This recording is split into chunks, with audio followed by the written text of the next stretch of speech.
Disability Show live.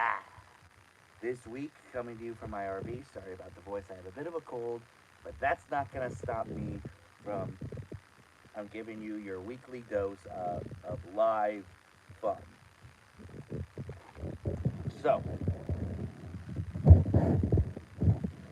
this week I want to talk about easy access hotels. Now, when I say that, I mean hotels that you can easily walk to and from the parks to and from, as well as hotels that are on the monorail loop and on the skyline.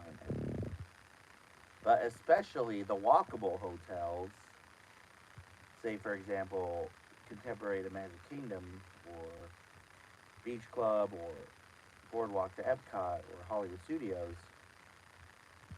Because if you have someone in your party that is in a wheelchair or a scooter, that would be easier, because that way you're not cramming them inside a monorail, a boat, or a gondola, or a bus. So if you have someone in your party who has a walking disability, I definitely recommend an easy access hotel. So anyway, that's my tip. As always, if you have any questions on how to do Disney for people with disabilities, let me know in the chat if you're watching this live, or in the comments if you're watching this later, and I'll make sure it gets into a future episode. And now it's time for this week's Top 5. So, the sun has gone down, but you're still up. And so this week we're going to cover my top 5 things to do at Disney at night. Number 5, do a monorail crawl if you're in if you are in that Magic Kingdom hotel loop. So the monorails, I believe, run till after Magic Kingdom closing, and so that would be a good time for you to do a good loop around the monorail and probably do a pub crawl, or something that we did on our last trip, a dinner crawl, where we had an appetizer at one hotel, main course in another, and then the dessert in the other. We're trendsetters. Or just go around the loop just for fun. Number 4, go shopping. Whether it's at your hotel, or at Disney Springs, or in the parks. I mean, nighttime is probably the best time to do some shopping at the parks, because all the rides are probably crammed with the nighttime visitors.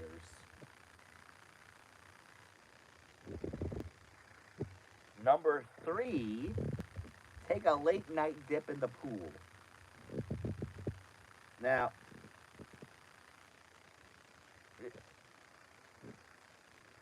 depending on when your hotel pools close, you don't have to go to the park at night to see fireworks. You can just take one night to just throw on a bathing suit and then chillax in the pool. That way, especially good for the kids, because that way they are refreshed and rejuvenated to hit the sack for the night. Number 2, take a stroll along the boardwalk. Now, the boardwalk was especially made for nighttime stuff, because when the boardwalk first opened back in 1995, it was the depiction of the original Atlantic City boardwalk, and it was it still holds that to this day, with its games, nighttime entertainment, and the Surrey bikes, all the ice cream and pizza you can eat.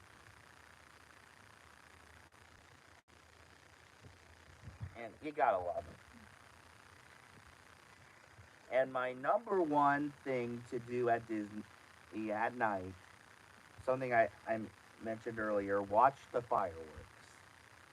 Especially if you are in the same area as that park. So, for example, last time we stayed at Bay Lake Tower and we were able to just walk to the Magic Kingdom and see the fireworks. And it is the perfect way to end a day at Disney.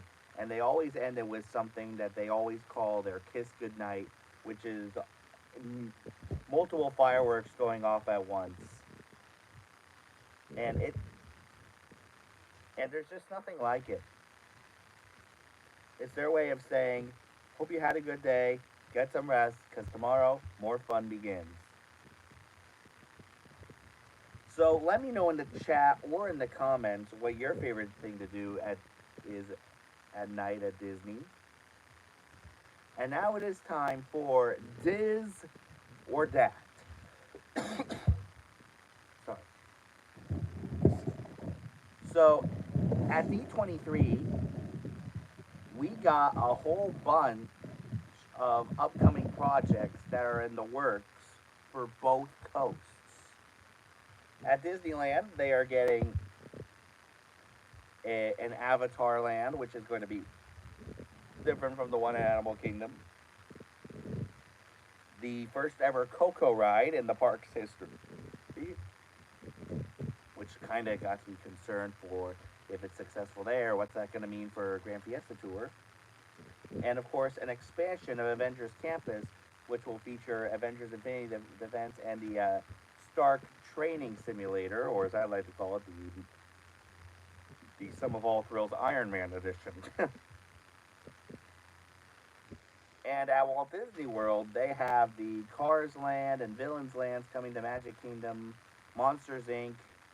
coming to Hollywood Studios, and the horrendous Tropical Americas coming to Animal Kingdom. So let me know in the chat or in the comments which coast has the best upcoming projects. Diz, Disneyland, or DAT, Walt Disney World. And now it's trivia time. All right, last week we asked, what are the names of Cinderella's stepsisters? Nikan 1 or Nikan 1, I don't know how they pronounce it, answered Anastasia and Drizella. So congratulations.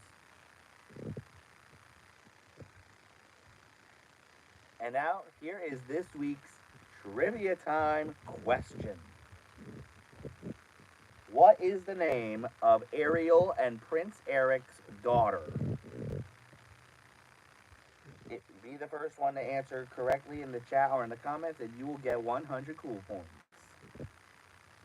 So, Disney has announced details for this year's Jollywood Nights, which is the Christmas event that they have at Hollywood Studios. And they talked more about the brand new ice skating show that is coming, that is going to be debuting this year as part of Jollywood Nights. So the show is going to be called Glisten. From the poster art, it's going to take place in front of the Chinese Theater. And it will feature ice skaters doing Olympic style moves.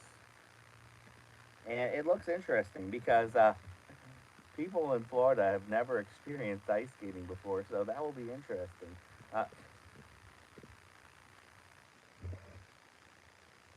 Also, of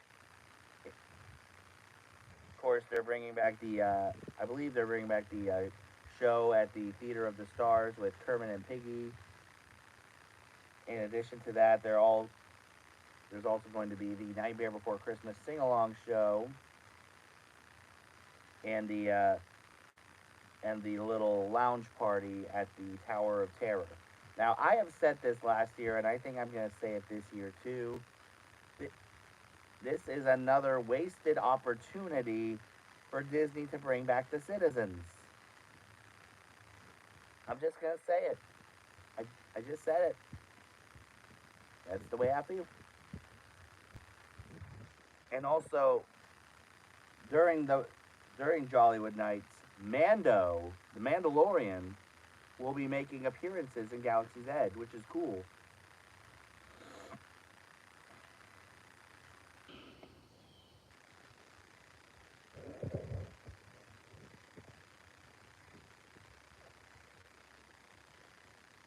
And I am glad that that show with Kermit and Piggy will continue to be in Theater of the Stars because this this is hopefully hope because so that so Disney doesn't take away Muppet Vision for the new Monsters Inc. land.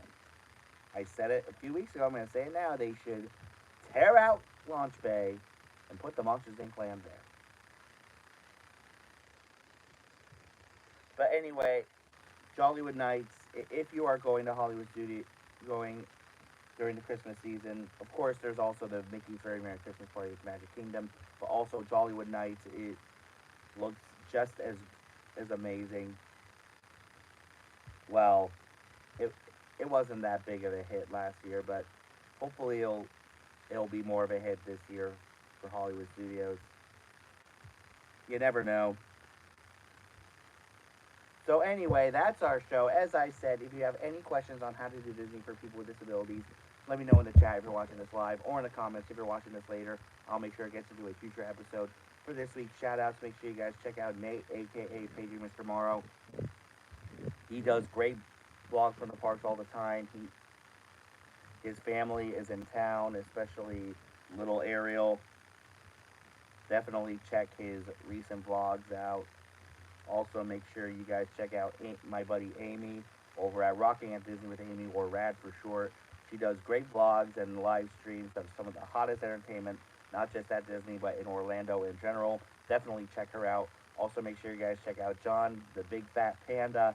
He not only does great videos, but he also talks about some of the latest news as well. Definitely check him out. Also, make sure you guys check out Samantha Lowe.